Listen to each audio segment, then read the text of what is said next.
प्रणाम जी। प्रथम लागू दोई चरण को, धनिये न छुड़ाइयो खीन। लाख तली लालेड़िया, मेरे जीव के ही जीवन। इन पाँव तले पड़ी रहूं, धनी नजर खोलो बातून। पलना वालों निरखो नेत्रे, मेरे जीव के ही जीवन। मेरे जीव के ही जीवन। चर्चा प्रारंभ होत है, सुनो साथ चित दे। भजो राज श्यामा श्री प्राणनाथ, सखी जीवन हमारो ए। श्री महामति कहे साथ जी, भया चर्चा का वखत। अब तुम सुनियो चित दे, लाल आगे आए बैठे इन तखत। लाल आगे आए बैठे इन तखत। बोलिए श्री प्राणनाथ प्यारे की जय। बोलिए श्री सद्गुरु महाराज की जय।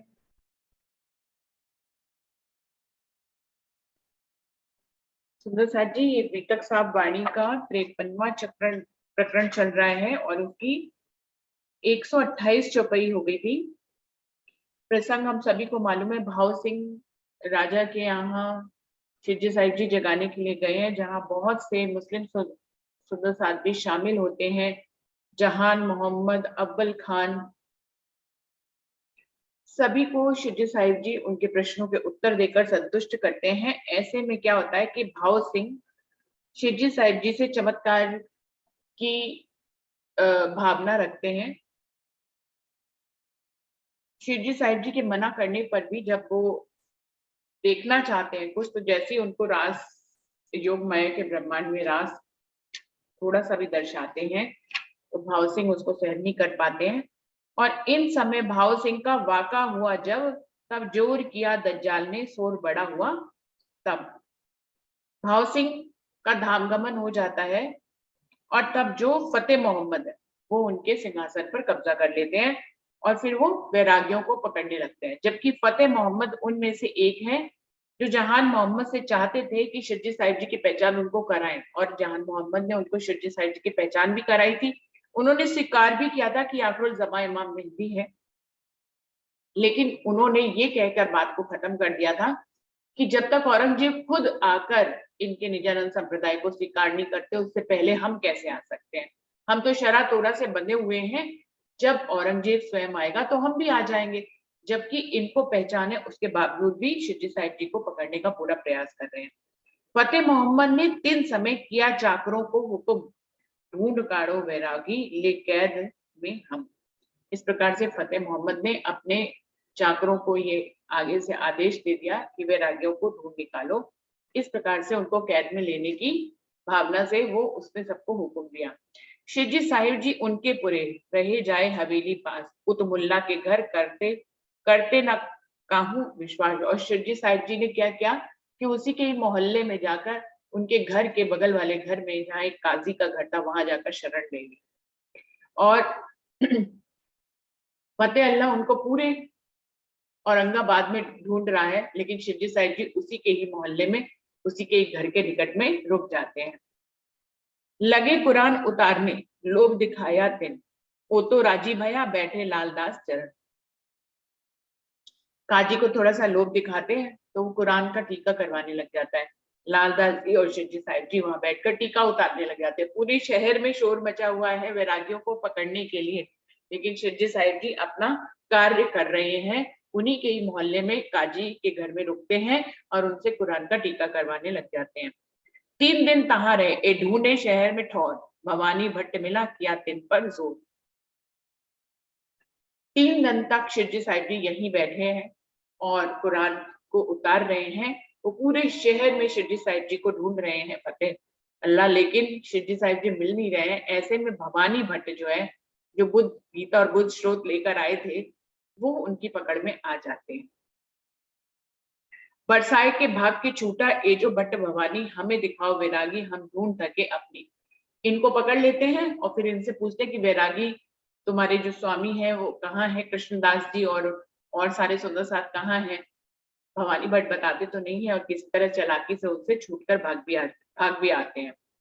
तब भड़कल दरवाजे लोको दिया बताए, बैरागी तो जाते तुम जिन भटको इन बाब। पूरे शहर में फतेह अल्लाह की सेना जो है वो शिवजी साहिब जी और लालदास जी और सुंदर साथ को ढूंढ रहे हैं। लेकिन जब किसी से पूछते हैं तो कुछ सुंदर साथ बता देते हैं। सुंदर साथ नहीं, जो और उस शहर के लोग होते हैं वो कहते हैं कि वो तो भड़कल दरवाजे की तरफ आगे निकल गए हैं, इसलिए अब आपका ढूंढना बेकार है, वो अब आपको मिलेंगे नहीं। जहान मोहम्मद आया फतू अल्लाह के घर, तहा बैरागी देख के पूछे शिव जी की खबर। जहान मोहम्मद जहान मोहम्मद जिनके अंदर परम धाम की आत्म है, जो जागृत हो चुके हैं, फतू अल्लाह के घर के करीब, वो मुस्लिम है इसलिए उनको नहीं पकड़ रहे, हिंदू वैरागियों को पकड़ने का ठाना हुआ है। तो जहान मोहम्मद जैसे ही फतू अल्लाह के घर के करीब पहुंचते हैं, वहां पर देखते हैं कि शिवजी साहिब जी के सुंदर साथ उनको नजर आते हैं। तो वो पूछते हैं कि कहाँ है शिवजी साहिब जी, क्या यहीं पर ही है? शिवजी साहिब जी बैठे हैं इस हवेली में, ए तो ठोर दज्जाल की, तुम डरत नहीं इन पे। तब सुंदर साथ उनको शिवजी साहिब जी से मिलाते हैं। तो वो जहान मोहम्मद आश्चर्य से कहते हैं, आप लोग डर नहीं रहे हैं? फतेह अल्लाह आपको पूरे औरंगाबाद में ढूंढ रहा है और आप उसी के यजमान हैं। इनके आदमी ढूंढत सब और मोहल्ला फतू अल्लाह का, ये लड़ेगा तुमसे जोर। सुंदर साथ जी अपने माइक का ध्यान, इनके आदमी तुमको ढूंढत फिरत सब ठौर, ए मोहल्ला फतू अल्लाह का, ये लड़ेगा तुमसे जोर। ये पूरे शहर में औरंगाबाद में आपको ढूंढा जा रहा है और आप उन्हीं के मोहल्ले में विराजमान हैं। ये फतेह अल्लाह का मोहल्ला है, अगर उसको भनक भी पड़ गई तो आपको कैद में ले लेगा। सिताब निकलो यहाँ से, मोहे दिखाओ शिवजी साहिब जी, साथ ही ले आए कदमों हकीकत कही तब। वो कहते हैं कि जल्दी से शिवजी साहिब जी से मुझसे मिलवाओ, उनको जल्दी से जल्दी यहाँ से निकालो और सारी हकीकत जो है जहान मोहम्मद आकर शिवजी साहिब जी को बता देते हैं। जब लगा दिन डूबने, शिवजी साहिब जी भेले लालदास, तफसीर लिखते मुल्ला से छोड़ी दिन की आस। जैसे ही अंधेरा होने लग जाता है, शिवजी साहिब जी लालदास जी के साथ वहां से निकल जाते हैं और अब अपने कुरान का टीका करने की उम्मीद को छोड़ देते हैं। बुलाए ले आए चरण दास को, तफसीर छोड़ी तिनठौर, 7 कोस चले गए भया भाव सिंह लश्कर घोर। इस प्रकार से चरण दास जी को बुलाते हैं, उनके उनको तफसीर जो है वो सौंप देते हैं और 7 कोस भाव सिंह के उस औरंगाबाद शहर से 7 कोस धीरे धीरे आगे निकल जाते हैं और फतेह अल्लाह की पहुंच से दूर हो जाते हैं। इस प्रकार से जहान मोहम्मद के आगाह करने पर जो उनके ही मोहल्ले में बैठे हुए थे शिवजी साहिब जी, वहां से रातों रात निकल जाते हैं। तहां से राह चल के मिला राह में भीमसेन, तिनको ले आए बुढ़ानपुर, कहीं भी तक सब एक। रास्ते में उनको भीमसेन मिल जाते हैं, उनको भी बुढ़ानपुर अपने साथ, यहाँ से शिवजी साहिब जी बुढ़ानपुर आ जाते हैं और भीमसेन भाई को भी अपने साथ बुढ़ानपुर ही ले आते हैं और उनको सारी विगत जो है अपनी अब तक की बताते हैं। मैं आया तुम्हारे दीदार को, कोई दिन रहा कदम, तिन से सवाल लिखाए कुरान के, ले जाओ मलूक चंद तुम। भीमसेन कहते हैं हम तो आपके दीदार के लिए यहाँ पर आए थे। कुछ दिन वो शिवजी साहिब जी के कदमों में रहते हैं और शिवजी साहिब जी उनसे कुरान के सवालों को लिखवाते हैं और मलूक चंद भाई को कहते हैं कि अब आप इन कुरान के सवालों को लेकर फिर से औरंगाबाद जाइए। भेजे औरंगाबाद फतू अल्लाह पर, एक हिदायतुल काजी पर, एक दीवान खातर। तो जो कुरान के सवाल, अभी भी चैन से तो बैठना ही नहीं है, खुद राज्य उनके अंदर विराजमान है, उनको तो काम करते ही रहना है। इतनी बड़ी मुसीबत से बचकर अभी बुढ़ानपुर पहुंचे औरंगाबाद छुप के, कि वहां पर तुरंत ही कुरान के प्रश्न लिख कर औरंगाबाद फतू अल्लाह पर एक भेजते हैं और एक जो है हिदायतुल काजी के ऊपर ये प्रश्न का रुक्का भेजते हैं। 3 जिल्दे तीनों पर और लिखी हकीकत, रुक्का दलेल खान पर दई हकीकत कयामत। और तीसरा रुक्का दलेल खान के ऊपर भेजते हैं जिसमें कयामत की हकीकत के बारे में लिखा हुआ था और उनसे कुछ प्रश्न किए गए थे। वीरजी पटवायो औरंगाबाद, शेख बदल लाल खान, इन्हें आकोट से विदा किए, क्यों होए पहचान। इस प्रकार से यहाँ से बुरहानपुर से फिर आकोट की तरफ आ जाते हैं। वीर जी को भी इनके साथ मलूक चंद जी के साथ वीर जी को भी भेज देते हैं इस रुक्को को लेकर औरंगाबाद में। शेख बदर और लाल खान भी हैं साथ में। इनको आकोट से शिरजी साहिब जी अपनी पहचान देने और कयामत आ गई है और आखिर जमा इमाम मेहदी प्रकट हो गए, इसका संदेश लेकर कुछ प्रश्नों के साथ उन रुक्कों को फिर से औरंगाबाद भेजते हैं, जो 3 लोगों के ऊपर भेजते हैं। एक तो फतुह अल्लाह पे, दूसरा जो है हिदायतुल काजी पे और तीसरा दलेल खान पर। 3 रुक्कों को भेजते हैं। श्री महामती कहे मोमनो ए औरंगाबाद की बीतक, अब आकोट की कहूँ जो बीतक है। बुजरक लाल दास जी कह रहे हैं कि हे मेरे मोमिनो, मैंने अभी तक आपको औरंगाबाद की बीतक कही है, अब मैं आकोट की बीतक कहते हूँ जो बहुत ही बुजरक बीतक है। सुंदर साथ जी, आकोट की बीतक में शुक्राना आता है। यहाँ पे ये प्रकरण पूरा हो रहा है। प्रकरण है 53, चौपाई है 29, 2930। अभी शुक्राना आकोट में पहुंच गए हैं। आकोट की बीतक बहुत ही इंपॉर्टेंट है सुंदर साथ जी, इसलिए इंपॉर्टेंट है क्योंकि इसमें शुक्राना है। हम भी इस जीवन यात्रा में अपनी धनी की मेहरों को याद करते हैं, लेकिन जीवन इतना व्यस्त है कि वो हमें पल पल धनी की मेहर को भुलाता रहता है। तो हमारे ऊपर धनी हर पल हर घड़ी किस प्रकार से एक कदम पर खड़े हुए हैं, हमारे ऊपर किस प्रकार वो जायरी मेहर कर रहे हैं, किस प्रकार हमारे ऊपर बातूनी मेहर कर रहे हैं, ये हम सब अपनी अपनी जीवन यात्रा में इसको देख सकते हैं। इसकी एक एक चौपाई हमारी जीवन यात्रा की एक एक चौपाई होगी, जिसमें वो बताएंगे कि कैसे परमधाम के मोमिनों को धनी ने अपने ज्ञान से सराबोर किया, अपनी मेहर के तले लिया। जिस बात को पूरा ब्रह्मांड नहीं जानता वो बात हमको बताई। जिस अक्षरातीत के ज्ञान को पूरा ब्रह्मांड नहीं जानता, इवन त्रिदेव तक नहीं जानते, उस ज्ञान को हम तक पहुंचाया, हमारे दिल को अर्श किया। ये हमारे ऊपर मेहर नहीं तो और क्या है। तो हमारे दिल को अर्श किया हुआ है, हम इस ज्ञान से रोज वाणी मंथन करते हैं। हम ज्ञान के कितने करीब हैं हमें पता ही नहीं, हमें कौन सा खजाना मिला हुआ है। पूरी दुनिया के पास ये खजाना नहीं है, इवन ब्रह्मा विष्णु महेश के पास भी ये खजाना नहीं है। इस बात से यदि तोलमोल करें तो हम जो ये ब्रह्मवाणी रोज पढ़ रहे हैं, हम इसका जो मंथन करें तो हमें इसका महत्व समझ में आए, ये कितनी बड़ी बात हो रही है, ये छोटी बात नहीं हो रही है। लेकिन हम क्योंकि रोज ही पढ़ते हैं तो ये हमारे रोज में ही एक दिनचर्या में शामिल है। इसलिए कई बार क्या होता है कि हम रोज पढ़ते पढ़ते इस कंपैरिजन को भूल जाते हैं। इसलिए हमें हमें ये मेहर हर पल होती ही रहती है, इसलिए इस मेहर के अंदर होने के बाद हम होते हैं फिर भी हमें मेहर का पता नहीं लगता है। तो ये वही बात होगी, जैसे हम इश्क में सराबोर थे तो हमें इश्क का पता नहीं था। आज काल माया के ब्रह्मांड में हम धनी के मेहर और इलम के सागर के बीच में ही गोता लगा रहे हैं। ये जो सारी दुनिया है वो धनी के हुक्म, इलम और मेहर का ही तो सागर है। यहाँ पर हम क्या क्या देख रहे हैं, हम यहाँ पर धनी का हुक्म देख रहे हैं, हम यहाँ पर धनी की मेहर देख रहे हैं, हम यहाँ पर धनी के इलम में गोते लगा रहे हैं। तो ये 3 सागरों की लीला ही तो है यहाँ पर, जो हम दिन प्रतिदिन यहाँ पर देख रहे हैं। धनी के स्वरूप और श्रृंगार को हम यहाँ देख रहे हैं। तो ये धनी के जो इतनी मेहर है हमारे ऊपर, मेहर सागर जो 8वां सागर है, जो जो कि सब रंगों का, जिसमें सब रंगे समा जाते हैं, वो मेहर सागर जो अक्षरातीत पूर्ण प्रारंभ का मेहर का सागर है, जिसमें हम हर पर गोते लगा रहे हैं और उस मेहर को पहचान रहे हैं उस इलम के माध्यम से। लेकिन कई बार हम अपनी जीवन यात्रा में इस मेहर को भूल जाते हैं। तो ये आकोट में जाहिरी और बातूनी मेहर परम नाम के मोमिनों के ऊपर धनी कैसे कर रहे हैं उसका वर्णन है। तो ये एक एक चौपाई हमारे ऊपर उतरेगी। जब भी ये कहा जाए कि हे परम नाम के मोमिनों, आपको शुक्राना बजाना चाहिए क्योंकि आपके ऊपर धनी ने ये मेहर करी है, वो हर चौपाई में एक अलग मेहर बताएंगे। तो सुंदर साथ जी वो सारी बातें हमें अपने ऊपर लेनी है और हम जानेंगे कि ये मेहर हमारे ऊपर है और हमें धनी का शुक्राना हर पल हर घड़ी बजाना है। शुक्राना आकोट।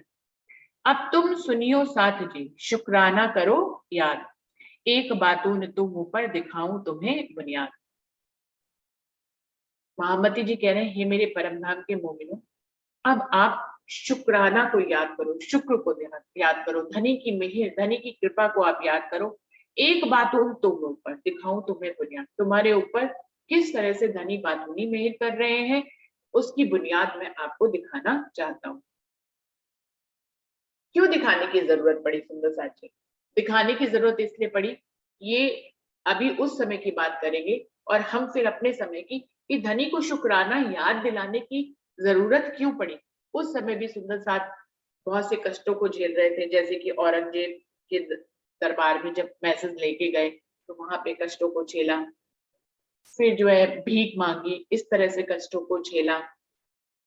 सुंदर साथ जगह जगह जो है भेष बदल गए, पहले अपने रंगों में रंगे हुए थे, फिर भेष बदलवा दिए छिंजी साहिब जी ने, भीख मंगवा दी, कष्टों को सहना पड़ा और उदयपुर में पहाड़ों में सुंदर साथ को भूखा प्यासा रहना पड़ा।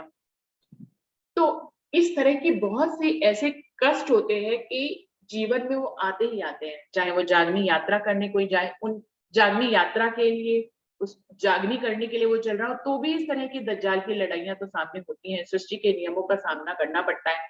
या अपना कोई जागनी नहीं भी कर रहा है, कोई अपना साधारण जीवन जी रहा है, फिर भी ऐसा तो है नहीं कि किसी का भी कोई भी जीवन जो है बिना दुखों और कष्टों के होता हो। दुख और कष्ट तो आते ही है। ऐसे में धनी को अपना शुक्राना याद दिलाना पड़ा, क्योंकि सुंदर साथ कष्टों के बीच में कभी कभी मेहर को भूल जाते हैं कि हमारे ऊपर मेहर हो रही, क्योंकि उस समय दुख बड़ा हो जाता है। जब हमारे साथ दुख बड़ा हो जाता है तो हमें दुख बड़ा लगने लग जाता है और मेहर जो है वो होते हुए भी छुप जाती है। तो यहाँ पर धनी याद दिला रहे हैं कि सुख में तो हमें मेहर का एहसास होता रहता है कि हमारे पास सब तरह के धनी ने मेहर कर रखी है, जहरी भी बातूनी भी पूरी संपन्नता दे रखी है। लेकिन जब कभी दुख कष्ट आता है, चाहे वो शारीरिक हो, धन का हो या कैसा भी दुख हो, तो कई बार क्या होता है कि मेहर तो हर पल हर घड़ी चल रही है इस ब्रह्मांड में, ये तो मेहर का ही सागर है। हम उस मेहर के सागर में ही गोते लगा रहे हैं, लेकिन फिर भी हम मेहर को भूलने से लग जाते हैं, तो धनी हमें याद दिला रहे हैं। इन जिमी में आज लो वेद कतेबो करी खोज, पर ठौर अक्षर न पाया त्रिगुण थके खोजले बोझ। कह रहे हैं आप सोचने वाली बात है, इस पूरे ब्रह्मांड में, इस जमीन में चाहे कितने ही वेद हो, कतेब हो, सबके माध्यम से जब कोई ऋषि मुनि तपस्वी जो है वो खोज करता है, पर अक्षर की, उसको अक्षर के ठिकाने का ही नहीं पता लगता। त्रिगुण थके खोजले बोझ, त्रिगुणों ब्रह्मा विष्णु महेश भी खोज करके नेति नेति निगम कह के वापस आ गए, उनको भी अक्षर के ठिकाने का पता नहीं चला। तो सोचिए सुंदर साथ जी, इस ब्रह्मांड के त्रिदेवा जो मालिक हैं, जो इस ब्रह्मांड को चलाते हैं, वो देवता तक अक्षर ब्रह्म तक नहीं पहुंच पाते। अक्षरातीत की तो बात ही नहीं लिखी अभी, अक्षर ब्रह्म तक भी नहीं पहुंच पाते। तो सोचिए हमको कहाँ का ज्ञान मिल गया है। हमें अक्षर के बारे में मालूम है या नहीं मालूम है? हमें तो अक्षर के बारे में भी मालूम है, अक्षरातीत के बारे में भी मालूम है, श्यामा बरानी सखियों के बारे में भी मालूम है, और उनकी स्वलीला अद्वैत और 25 पक्षों की लीला भी मालूम है। उनके स्वरूप श्रृंगार और सूरत के नक्श शिद्दत के बयान के बारे में भी मालूम है। जिसको पूरा ब्रह्मांड नहीं जानता, जिसको इस ब्रह्मांड के मालिक नहीं जानते, उसको हम जानते हैं। तो ये मेहर हुई या नहीं हुई? और जो कोई खोजत ले तिनके सुकन, तिनो नेत नेत पुकारिया खबर नहीं त्रिगुण। वो कह रहे हैं और इसके अलावा कोई इनके शब्दों को पकड़कर यदि खोज करता भी है, तो वो भी हमें नहीं मिला, हमें नहीं मिला कहकर वापस आ जाता है। ये खबर त्रिगुण कोई नहीं है, तो उनके द्वारा लिखित ज्ञान के माध्यम से यदि कोई खोज करता भी है, तो वो उसको भी समझ में नहीं आ सकता है। जो तिनकी खोज से मकसूद ना होवे इन, सो सारे जाहिर कर बिठाए इत मोमिन। कितनी बड़ी बात कह रहे हैं कि इनकी खोज से भी जो निश्चित नहीं हो पाता है अक्षर ब्रह्म, जिन इतने तपस्वी कभी आग में जलते हैं, कभी जो है पहाड़ों से गिरते हैं, कभी बर्फों में गलते हैं, इतनी मेहनत करने पे भी, लक्ष्मी जी ने भी कितनी तपस्या करी, 7 कल्पांत तक तपस्या करी, इतना करने पे भी, इतनी खोज करने पे भी अक्षर ब्रह्म निश्चित नहीं हो पाते, उनको नहीं खोज पाते। तो सारे जाहिर कर बिठाए एक मोमिन, वो सारा अक्षर और अक्षरातीत का ज्ञान आपके हृदय में धनी ने उड़ेल दिया। इस ब्रह्मांड में आपको चुना क्योंकि आप उनकी रूहें हैं और आप उनके मेहर के सागर में आई हुई हैं।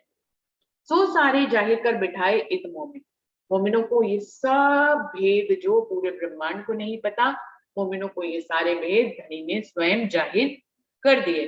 और उनके दिल को अर्श कर कर बैठ गए। अक्षर अक्षरातीत की काहू नहीं पहचान, सो कर पकड़ बताया दृढ़ कर दिया ईमान। अक्षर के बारे में ही नहीं पता, अक्षरातीत के बारे में क्या पता होगा? किसी को भी अक्षर और अक्षरातीत की पहचान नहीं है। और धनी कितने मेहरबान, उन्होंने हमारी बाह पकड़कर हमें ये सारा ज्ञान दे दिया, हमको दृढ़ता से खड़ा कर दिया और हमारे ईमान को पक्का कर दिया। तो ये सब कुछ धनी की मेहर ने किया। हमारा इतना बूता नहीं है कि हम इतने ज्ञान को ले भी सके और उसको फिर लोगों को बांट भी सके। ये सब धनी की मेहर है जो हमें सो कर पकड़ बताइया दृढ़ कर दिया ईमान। अक्षर और अक्षरातीत के ज्ञान को हमें दे दिया, हमारे दिल को अर्श करके हमारे ईमान को दृढ़ किया। ये धनी की मेहर ने किया, उनका शुक्राना है कि उन्होंने हमें हमारे दिल को अर्श किया और हमें अक्षर और अक्षरातीत की पहचान कराई, हमें और हमारे जीव को। तो धनी का बहुत बहुत शुक्राना है। बेगुण पक्ष इंद्री साहिदी और शास्त्रों के वचन और भाका सब साधो की सिफत करे मोमिन। हमारे गुणंग इंद्रियों से भी साक्षी दिलवाई, शास्त्रों के वचनों से भी साक्षी दिलवाई और साधों की जितनी वाणी है उन सब में मोमिनों की महिमा बढ़ा चढ़ाकर गाई गई है। उन सब की साक्षियां भी हमें दी और हमें दृढ़ता से खड़े करके हमारे ईमान को धनी ने पक्का कर दिया। जो नहीं अक्षर जागृत में धाम अंदर की सुध, सो सइयों को कई जागृत हृदय बुध। अब और भी आगे की बात सुनिए। अभी तक तो धनी की अपनी मेहर बता रहे हैं कि जो बात त्रिगुण को नहीं मालूम, जिस अक्षर के बारे में त्रिगुण को नहीं मालूम, उस अक्षर के बारे में हमें बता दिया। अब कह रहे हैं वो अक्षर जिसके बारे में त्रिदेव तक नहीं जानते, वो अक्षर अक्षरातीत के अंदर की लीला नहीं जानते। सो नहीं अक्षर जागृत में धाम अंदर की परम धाम के अंदर अक्षरातीत और रूहों और श्यामा जी के बीच में क्या लीला होती है, इसको वो अक्षर ब्रह्म भी नहीं जान पाते जो जागृत है, जिनके बारे में पूरा ब्रह्मांड नहीं जानता। तो त्रिदेवा जिसके बारे में नहीं जानते, जिस अक्षर के ब्रह्म के बारे में, वो अक्षर ब्रह्म तो परम धाम की लीला के बारे में नहीं जानते, जो हमारे और राज्य के बीच में लीला होती है वो उसके बारे में नहीं जानते। सो सइयों को दई जागृत हृदय बुद्ध, वही जागृत बुद्धि के माध्यम से रूहों के दिल में वो सुध दे दी। सो सइयों को दई जागृत हृदय बुद्ध, धाम अंदर की जो सुध अक्षर ब्रह्म को नहीं है, वो सखियों को जागृत, उनके हृदय को जागृत करके जागृत बुद्धि के माध्यम से उनके हृदय में वो सारी लीला की सुध दी है। वो हमारी लीला है, हमारी लीला जिसको हम फरामोशी के कारण भूल गए हैं, उस फरामोशी को ज्ञान के माध्यम से हटाकर धनी ने जागृत बुद्धि के माध्यम से उस सारी लीला की सुध हमें दी है। सुंदर साथ जी, जागृत बुद्धि के माध्यम से तो सारी ही बातों का हमें पता लग ही गया है, जिनके बारे में अक्षर ब्रह्म को भी नहीं पता था। तिन बुद्ध संग तारतम सब कई हकीकत धाम, सो वतन संयन का जाहिर किया स्थान। जागृत बुद्धि के साथ ये तारतम की वाणी भी हमें दे दी, जिससे हमें परमधाम की पूरी जर्रे जर्रे की हकीकत पता लग गई। सो वतन संयन का जाहिर किया स्थान, इस प्रकार से उन्होंने यहाँ पर ये जाहिर किया कि परम धाम के मोमिन जिनकी इतनी महिमा है, उनका धाम कैसा है, इस सब की सुध उन्होंने हमें दी। धाम अंदर की बीतक संग मूल स्वरूप बिहार, जो बात मूल स्वरूप के जिसमें ताको सैया खबरदार।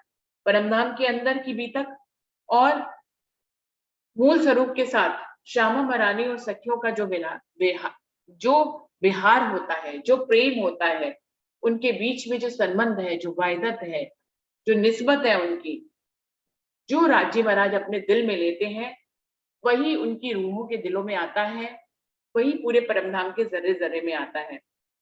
तो धनी के मूल स्वरूप की चित्त की जो मूल बातें हैं, उन सब के बारे में परमधाम के मोमिन खबरदार हैं। जागृत बुद्धि के माध्यम से और तारतम वाणी के माध्यम से उन्हें परमधाम के जर्रे जर्रे के बारे में मालूम है, धनी की हकीकत के बारे में मालूम है, उनकी शोभा श्रृंगार के बारे में मालूम है, और स्वयं धनी के हृदय की गुप्त मार्फत के बारे में भी परमधाम के मोमिनों को मालूम है, जिसके बारे में अक्षर ब्रह्म को नहीं मालूम, जो इसको पूरी सृष्टि खोज नहीं पाती है। तो सुंदर साथ जी, ये कितनी बड़ी मेहर है जो हम पर की है। तो आज धनी का शुक्राना हम अदा करेंगे। बहुत बहुत मेहर है धनी की कि हमको इतना सब कुछ दिया धनी ने, हमें दिया, हमें उसका महत्व भी समझना चाहिए। सुंदर साथ जी, ये तो इस भूमि की तासीर है, जो चीज हमारे पास आ जाती है वो हमारे लिए उसका महत्व खत्म हो जाता है, फिर हम किसी दूसरी चीज के लिए भागते हैं कि अब ये हमारे पास आ जाए। तो ऐसे ही है, मेहर हमारे ऊपर उतरी हुई है, हर पल हर घड़ी हो रही है, ये ज्ञान हमारे पास आ ही गया है, तारतम्य हमारे पास आ ही गई है। तो अब हम कुछ और चाहते हैं। पहले हम तारतम्य चाहते थे, पहले हम धनी की मेहर चाहते थे, जब ये दोनों उतर गई हमारे पास आ गई तो अब हम कुछ और चाहते हैं। तो सुंदर साकी, इस भूमि की तासीर यही है कि हम संतुष्ट नहीं होते। धनी के ज्ञान से हम दृढ़ और ईमानता पे तो खड़े हो गए हैं, लेकिन जो है धनी की मेहर को हमें हर पल हर घड़ी याद करना है। सो शुक्राना राजी महाराज का कि हमको इतना सब कुछ दिया। सो अक्षर पावे नहीं जो त्रिगुण पास क्यों होए, सो सुपन के जीवों को सब ठौर बताया सोए। जिस परमधाम के बारे में, जिस परमधाम के अंदर की लीला के बारे में अक्षर ब्रह्म नहीं जानते, तो भला त्रिगुण कैसे जान सकते हैं? त्रिगुण तो बिल्कुल नहीं जान सकते। सोचिए, जिसके बारे में अक्षर ब्रह्म त्रिगुण नहीं जान सकते, ब्रह्मात्माओं की नजर जिन जीवों को पड़ी, उन जीव सुपने के जीवों को धनी ने वो सारी लीलाएं बता दी, उनके धाम के हृदय को, उनके हृदय को धाम करके सारी लीलाएं उन्होंने परमधाम की बता दी। कितनी मेहर धनी ने हमें हमारे ऊपर करी। ए मेहर मोमिनों पर सबो पाई इनो सोहबत, ए समय हक किया फरदा रोज कयामत। और कह रहे हैं ये जो मेमनों के ऊपर मेहर है, इस मेहर के हिस्से भी हुए। जिस जिसने भी इन परम नाम के मोमिनों की सोबत करी, उनको भी ये मेहर प्राप्त हुई। जिस भी जीव ने उनकी सोबत करी, पहली बात है पहला जीव तो हमारा ही, जिसने आत्म की सोबत करी या आत्म इसके ऊपर आई तो पहले ही सोबत हो गई, तो हमारे जीव को तो के ऊपर तो ये मेहर हो ही गई। अब हमारा जीव भी जितने जीवों के साथ बैठता है, उठता है, उनको परम नाम की बातें बताता है, तो वो सारे जीव भी जो है अखंड होते जा रहे हैं। एक एक आत्म से अनेकों अनेक जीव अखंड हो रहे हैं, उनको अखंड का ज्ञान मिल रहा है। सबो ए मेहर मोमिनों पर सबो पाई इनो सोहबत, और भी जीवों और जीव सृष्टि और ईश्वर सृष्टि ने भी उनकी सोहबत करके इस मेहर को पाया है। ए समय हके क्या फरदा रोज कयामत, स्वयं अक्षरातीत ने इस समय को कल का रोज का दिन कहा क्या था और कयामत का दिन कहा था, पहले से ही कुरान में। इन बात मेहर मोमिन पर कै अलेखे अपार, सो इन जुबा केती कहूँ दिए बातों खोल के द्वार। लालदास जी कह रहे हैं इस प्रकार से परम नाम के मोमिनों के ऊपर इतनी मेहर है जिनको ना तो लिखा जा सकता है ना ही बोला जा सकता है। इस जुबान से वो कह रहे हैं मैं कितना वर्णन करूं। धनी ने तो हमारे बातूनी के सारे दरवाजे हमारे लिए खोल ही दिए हैं। तो ये सारी बातें धनी अपनी मेहर से हमारे ऊपर करते ही जा रहे हैं। 1100 साल का लिख भेजा अल्लाह कलाम, खोज करी सब सृष्टि ने पाया ना काहू निजदान। 1100 वर्ष पहले से ही धनी ने अल्लाह के कलाम यानी कि कुरान में पहले से ही लिख दिया था। सारी सृष्टि कुरान को पढ़ती है, उससे खोज भी करती है, पाया ना काहू निजाम, लेकिन फिर भी उसको उसमें छिपे हुए परमधाम की बातों के बारे में नहीं पता लगता है। धनी ने तो 1100 वर्ष पहले से ही परमधाम की लीला को कुरान में जाहिर कर दिया था, परमधाम का वर्णन भी जाहिर किया था, लेकिन फिर भी उस कुरान को पढ़ने वाले इतने सारे मुस्लिम और भी जो भी कोई कुरान को पढ़ते हैं, उनको उस परमधाम की का इशारा भी उसमें समझ में नहीं आता है। तो इशारा किसको समझ में आ रहा है? हम परमधाम के मोमिनों को। तारतम वाणी के माध्यम से हमसे कुरान भी खुलवा लिया। ये धनी की मेहर नहीं तो और क्या है। तो धनी का शुक्राना है कि उन्होंने हमें इतना कुछ दिया। सो सो आमर इस्लाम की सब हाथ दई मोमिन, खुली हकीकत मार्फत सब तले इनके इजन। उस कुरान की हकीकत और मार्फत के भेदों को खोलने की चाबी धनी ने मोमिनों के हाथ में दे दी है। इस प्रकार से उन्होंने दीन इस्लाम की सारी पातशाही इन मोमिनों के हाथ में दे दिया। सब इनके हुक्म के तले ही है। अब कुरान को जो खोलेगा, तो कुरान को पढ़ने वाले, सुनने वाले अगर उसको नहीं समझ पा रहे हैं, तो जो उनके सामने आकर कुरान के कुछ वेदों को खोलेगा, उसको उसके हुक्म के तले तो रहना ही पड़ेगा। तो इस प्रकार से कह रहे हैं दीन इस्लाम की भी बागडोर मोमिनों के हाथ में धनी ने सौंप दी, क्योंकि उनसे ही वो उसकी बुझ भेद खुलवा रहे हैं। अब कई लोग कुरान को पढ़ भी रहे हैं लेकिन कुछ भेद नहीं खोल पा रहे हैं। परमधाम के मोमिन उनको अपने तारतम मणि से उन सारे भेदों को खोलकर समझा रहे हैं, तो सब उनके हुक्म के तले आ गए। जो आए इनके हुक्म तले सो आए बीच इस्लाम, सो सब उसका हो चुका जिन खुले रब्बानी गुलाम। अब और भी मेहर क्या बता रहे हैं, ये तो मेहर की सब कुछ खजाना मोमिनों को दे दिया, ऊपर से मोमिनों के वजूद में इतनी मेहर डाल दी कि जो कोई भी उनके हुक्म के तले निजानंद संप्रदाय की बातों को समझता है, तो जो मोमिनों के पास में आते हैं सब उसके हो जाएंगे। जिन खुले रब्बानी कलाम, रब के कलाम भी उन्हें खुल जाएंगे। तो जो मोमिनों की सोहबत करेगा, जो ईश्वर सृष्टि मोमिनों की सोहबत करेगा और उनके हुक्म के तले आकर निजानंद संप्रदाय को दाखिल हो जाएगा, उसके ऊपर भी मेहर हो जाएगी और वो सारी बातों के रब के कलाम उसको खुल जाएंगे और सारा खजाना जो मोमिनों के पास है वो उनके पास हो जाएगा। ये तो बातों की मेहर है ऊपर रूहन और ऊपर मेहर वजूद के, सो जाहिरी देखो मोमिन को कह रहे हैं। ये तो आपको बातूनी मेहर के बारे में बताया है, अब ये मेरे परमधाम के मोमिनों आपके ऊपर जो जाहिरी मेहर हुई है उसके बारे में भी अब हम आपको बताते हैं। तो सुंदर साथ जी यहीं तक रखते हैं, जाहिरी मेहर को हम लोग कल ले लेते हैं, समय समाप्त होने वाला है, यहीं पर चौपाई को दोहराते हैं। ये तो बातून की मेहर है ऊपर रूहान और ऊपर मेहर वजूद के, सो जाहिर देखो मोमिन, सो जाहिर देखो मोमिन। बोलिए श्री प्राणनाथ प्यारे की जय, बोलिए श्री सद्गुरु महाराज की जय। प्रणाम जी, सभी सुंदर साथ जी को प्रेम प्रणाम जी।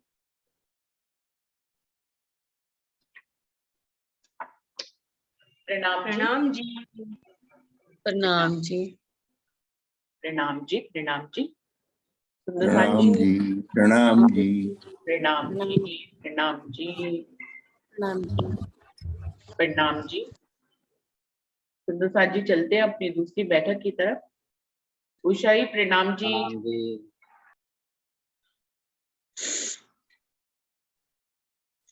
आज आपने वीडियो खोल लिया है?